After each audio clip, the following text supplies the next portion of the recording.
जय गुरुदेव विद्यार्थी मित्रों, आज धोरण 8 ની અંદર પાઠ નંબર 7 જેનું નામ છે હાર की जीत। બરાબર છે, જેનો પ્રકાર છે કહાની અને જેના લેખક છે સુદર્શનજીનો જન્મ 1896 માં થયો અને તેમનું નિધન એટલે કે મૃત્યુ 1968 માં થયેલું છે। બરાબર છે। હવે પાઠનું નામ છે હાર की जीत। હારેલી વસ્તુને જીતમાં કેમ ફેરવવી, બરાબર છે, એ વિશે આપણને એક વાર્તા દ્વારા લેખક જે છે ખૂબ જ સરસ માહિતી અને ખૂબ જ સરસ એક વાત શીખવાડે છે। બરાબર છે। ક્યારેક આપણે આપણી એક બહુ પ્રિય વસ્તુ જે છે એ જ્યારે આપણે ખોઈ દઈએ છીએ અને છતાં પણ આપણે એ હારેલી વસ્તુને જીતમાં કેમ ફેરવી શકીએ, આપણે આપણી વસ્તુ કઈ રીતે હાંસલ કરી શકીએ, એ આ પાઠ દ્વારા આપણને શીખવા મળે છે। પાઠની વાર્તા ખૂબ જ સરસ છે। તો આપણે સૌથી પહેલા કવિ વિશે થોડો પરિચય અને પાઠ વિશે થોડી માહિતી મેળવી પાઠને આગળ વધારીશું। બરાબર છે। લેખકનું નામ છે સુદર્શન। તેમનો જન્મ 1896 માં થયો અને તેમનું મૃત્યુ 1968 માં થયેલું છે। બરાબર છે। સુદર્શનનું મૂળ નામ શું છે? બદ્રીનાથ શર્મા। તેમનો જન્મ પંજાબના સિયાલકોટમાં થયેલો છે। બરાબર છે। પ્રસ્તુત કહાની સુદર્શનજી દ્વારા लिखित एक उपदेश प्रदान कथा है। बराबर છે। એક ઉપદેશ મળે છે આપણને। સુદર્શનજી આ કહાની દ્વારા એક આપણને ઉપદેશ આપે છે। બરાબર। जो मानव भावना पर आधारित है, જે માનવ ભાવના એટલે કે ફીલિંગ્સ ઉપર આધારિત છે। बाबा भारती अनोखे घोड़े की चर्चा डाकू खड़क सिंह के कानों तक पहुंचती है। आ पाठनी अंदर मेन બે પાત્ર છે। एक तो છે डाकू खड़क सिंह અને એક છે બાબા ભારતી। આ બે ભારતી બાબા ભારતી, ખડક સિંહ અને બાબા ભારતીનો ઘોડો સુલતાન, આ ત્રણ વચ્ચે ત્રણની ઈર્દ-ગીર્દ આપણને આખી કહાની જે છે એના વિશે જાણવા મળે છે। बाबा भारती और घोड़े की चर्चा डाकू खड़क सिंह के कानों तक पहुंचती है। वह धोखे से घोड़ा ले जाता है, परंतु बाबा भारती की एक बात उसे घोड़ा लौटाने पर मजबूर कर देती है। उसी बात ने उस डाकू का हृदय परिवर्तन कर दिया। इसी बात पर यहाँ प्रकाश डाला है।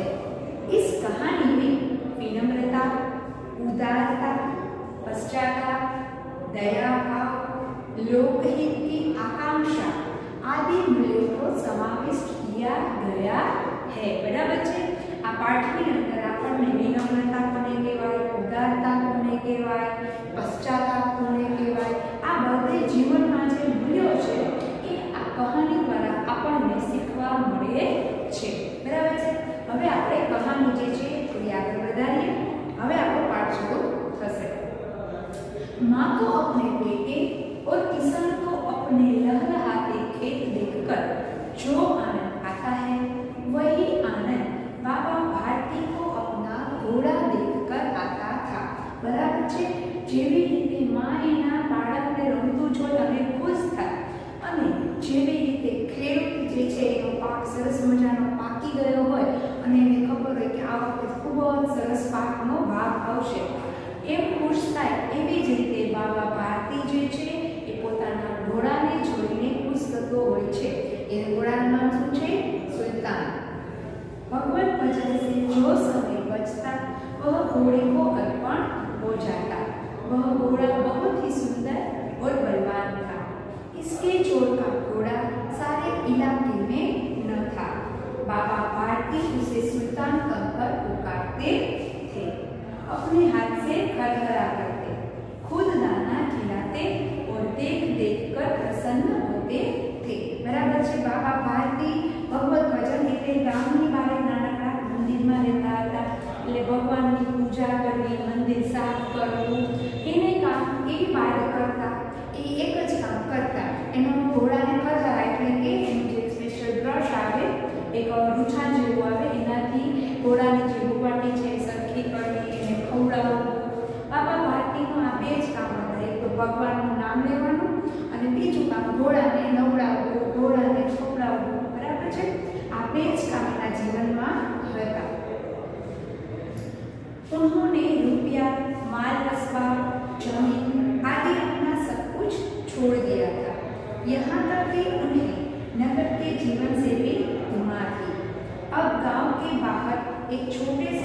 में रहते और भगवान का भजन करते थे। मैं सुल्तान के बिना नहीं रह सकूंगा, उन्हें ऐसा लगने लगा था। वे उसकी चाल पर मृत्यु थे। बराबर है। एमने बाबा भारती जे छे एमने एमनी प्रोपर्टी ने બધું જે છે એ ગામમાં બધાને વાપરવા માટે આપી દીધેલું હતું। એને સુલતાન વગર ચાલતું નહોતું એવું એમની માનસિકતા હતી। બરાબર છે। એ એવું માનતા કે હું પૈસા વગર જમ્યા વગર બધી વસ્તુ વગર રહી શકીશ પણ સુલતાન વગર રહી શકીશ નહીં। जैसे मोर घटा को देखकर नाच रहा हो। जब तक संध्या के समय सुल्तान पर चढ़कर 8-10 मिनट का चक्कर ना लगा लेते उन्हें चैन न आता। बराबर है। बाबा भारती जे छे ए सुल्तान पर बेसी અને દરરોજ રાત્રે સાંજે એ હોર્સ રાઇડિંગ કરવા માટે એની પર બેસી અને થોડીક વાર ફરવા નીકળતા હતા। એ એમનું રૂટીન હતું અને જ્યાં સુધી એ ઘોડા ઉપર બેસી અને બાર ચક્કર ન મારે ત્યાં સુધી એને મજા આવતી નહીં। खड़क सिंह उस गुलामी का कुख्यात डाकू था। लोग उसका नाम सुनकर कांपते थे। होते होते सुल्तान की कीर्ति उसके कानों तक भी पहुंची। उसका हृदय उसे देखने के लिए अधिक हो उठा। वहां एक दिन दोपहर के समय बाबा भारती के पास पहुंचा और नमस्कार करके बैठ गया। बराबर। હવે આજે સુલ્તાન જે ઘોડો જે છે બહુ સારી નસલનો છે બાબા ભારતી પાસે। બરાબર છે। આખા ગામ દ્વારા ધીમે ધીમે કરતી વાત જે છે એ ખડકસિંહ સુધી પણ પહોંચી ગઈ। એટલે અને ખડકસિંહ બહુ જ ડેન્જર ડાકુ હતો। બરાબર છે। બધાને મારી નાખવા એ એના માટે રમત વાત હતી। એટલે વાતના છેલ્લે ખડકસિંહ સુધી પણ વાત પહોંચી જાય છે કે એકા બાબા ભારતી નામનો જે સંત માણસ છે એની પાસે ઘોડો ખૂબ જ સરસ છે। એટલે એક દિવસ ટાઈમ કાઢી અને બાબા ભારતી પાસે બેસવા જાય છે સાંજે। बाबा भारती ने पूछा, खड़क सिंह क्या हाल है? खड़क सिंह ने सिर झुकाकर उत्तर दिया, आपकी दया है। कहो इधर कैसे आए? सुल्तान की चाप खींच लाई। आगे वच्चे वार्तालाप थाय छे। बराबर। बाबा भारतीए पूछ्યું કે તારે કેમ આસે રહેવાનું થયું? એટલે પેલો જે ખડક સિંહ જે છે એ એમ કહે છે કે મને સુલ્તાનને જોવાનું બહુ મન હતું એટલે હું અહીં આવેલો છું। विचित्र जानवर है, देखोगे तो प्रसन्न हो जाओगे। बाबा भारतीय खूब ज अभिमानથી કીધું કે મારું એ જે ઘોડો છે એ ખૂબ જ સરસ છે, તું જોઈશ એટલે તું તને બહુ જ મજા આવશે, ખૂબ જ પ્રસન્ન થઈ જઈશ। मैंने भी बड़ी प्रशंसा सुनी है। ખડકસિંહે જવાબ આપ્યો કે હા મેં પણ એના ખૂબ જ વખાણ સાંભળેલા છે। उसकी चाल तुम्हारा मन मोह लेगी, कहते हैं देखने में भी बड़ा सुंदर है। बराबर। પછી બાબા ભારતી એમ કહે છે કે હાલ તો મને જોઈશ ને એટલે તારું મન મોહાઈ જશે। બરાબર છે। તને ખૂબ જ જોવો ગમશે। એટલે ખડકસિંહ જે છે એ જવાબ આપે છે કે હા મેં બી સાંભળ્યું છે કે ખૂબ જ સરસ દેખાવે છે। क्या कहना, जो उसे एक बार देख लेता है उसके हृदय पर उसकी छवि अंकित हो जाती है। बहुत दिनों से अभिलाषा थी, आज उपस्थित हो सका हूँ। એટલે બાબા ભારતી એમ કહે છે કે હા કે જે એક વાર જે સુલ્તાનને જોવે છે એની છબી જે છે એના હૃદયમાં અંકિત થઈ જાય છે। એટલે પછી બાબા ખડકસિંહ જે છે એ જવાબ આપે છે કે હા હું એટલે જ અહીં આવેલો છું।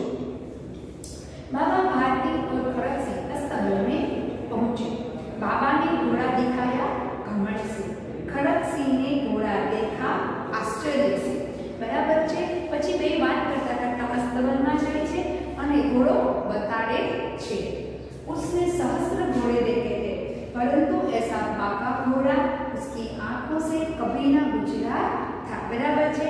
ખડકસિંહે ઘણા બધા ઘોડા જોયેલા હતા પણ હવે બાકા એટલે સુંદર, ખૂબ જ સુંદર, ત્યારે એ બાકા શબ્દનો ઉપયોગ થાય। બરાબર છે। તો ખડકસિંહે ખૂબ જ ઘોડા જોયેલા હતા પણ આટલો સુંદર ઘોડો અને આવો સરસ નસલનો ઘોડો એ ક્યાંય જોયેલો હતો નહીં।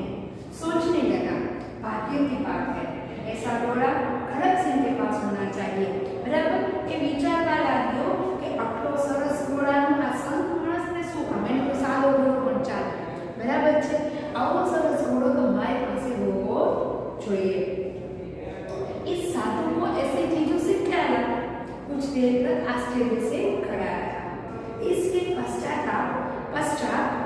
उसके हृदय में हलचल होने लगी। बालकों किसी अधीरता से बोला, परंतु बाबा जी इसकी चाल ना देखी तो क्या? बराबर छे। પછી એ એમ કહે છે કે આ જોયો તો ખરો, દેખાવે તો બહુ સરસ છે, પણ એને હલાવતો ન જો ત્યાં સુધી તો આની સુંદરતાની મને ખબર પડે નહીં। बाबा जी भी मनुष्य ही थे। अपनी वस्तु की प्रशंसा दूसरे के मुंह से सुनने के लिए उनका हृदय अधीर हो गया। घोड़े को खोलकर बाहर ले आए। घोड़ा वायु वेग में उड़ने लगा। घोड़े की चाल देखकर उसके हृदय पर साप लौट गया। बराबर छे। પછી બાબાજી પણ મમ્મી તો મનુષ્ય છે, આપણને આપણી વસ્તુના જ્યારે વખાણ થાય ને ત્યારે આપણને બહુ મજા આવે, એટલે બાબા ભારતીને પણ પોતાની વસ્તુના પોતાના ઘોડાના વખાણ કરાવવા, એટલે એ ઘોડાને દોડાવવા માટે થઈને કડકસિંહને આપે છે, એટલે તારે તું પણ એક ચક્કર મારી આવે, એટલે કે ઓલો ઘોડાના વખાણ કરે। બાબા ભારતીને એવું જ કે ખાલી ઘોડાના વખાણ કરશે। બરાબર છે। वह डाकू था और जो वस्तु उसे पसंद आ जाए उस पर वह अपना अधिकार समझने लगता था। उसके पास बाहुबल था और आदमी भी थे। जाते जाते उसने कहा, बाबा जी मैं यह घोड़ा आपके पास न रहने दूंगा।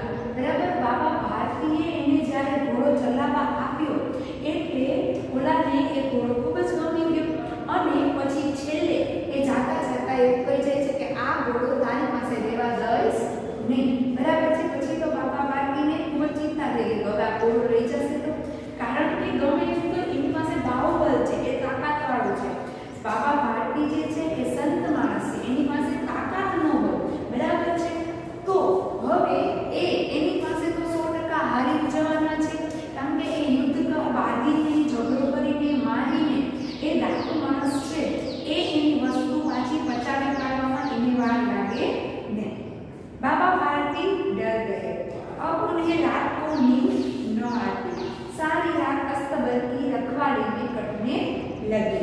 प्रतिक्षण खड़क सिंह का डर लगा रहता था, परंतु कई महीने बीत गए, वह न आया। यहाँ तक कि बाबा भारती कुछ असावधान हो गए। बराबर। પછી બાબા ભારતી તો બી ગયા, ઓલો તો ચેલેન્જ લઈને આવ્યો હતો કે ગમે તે થાય હું આ ઘોડો લઈને જઈશ જ। બરાબર। પછી બાબા ભારતી જે છે એ આખી રાત અસ્તબલની બહાર જ સૂતા, એ મંદિરમાં સૂતા પણ નહીં અને સતત ઘોડાની રખવાળી જ કર્યા કરતા। થોડા દિવસ થઈ ગયા, થોડા મહિના વયા ગયા, પણ ખડકસિંહ જે છે એ આવ્યો નહીં। એટલે બાબા ભારતીને એમ થયું કે સારું ચાલો હવે આપણો ચિંતા ગઈ અને આપણે હવે શાંતિ, હવે એ આવશે નહીં, કદાચ એ ઘોડો લઈ જવાનું ભૂલી ગયો હશે। બરાબર છે।